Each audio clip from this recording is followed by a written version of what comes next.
I got a 2-pack of these plastic hands right here, and what it is therefore to prolong your glove lifespan, right? So I do have a racquetball glove right here, and after you're playing, it gets all sweaty, right? So when it gets sweaty and you just throw it in your bag and it gets all crumpled up, it's not gonna last you too long, right? So if you have this, after you sweat, you put this in. I'm gonna show you guys what it looks like, but it airs out, right? And it dries out in the open like this, so it's not going to mess up the glove. You could also use it for golfing gloves. A lot of people use it for golfing or racquetball or whatever other glove that you have that you want to protect. So let me go ahead and put this on so you guys can see what it looks like.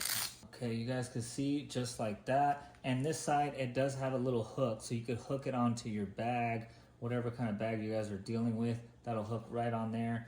And then, like I said, it just dries out, and that way the next time you're gonna play, it's gonna be ready to go. Let's say you play racquetball every day, this dries out and it's good to go. Like if you were to throw it in your bag, it probably would still be wet, sweaty, and nasty.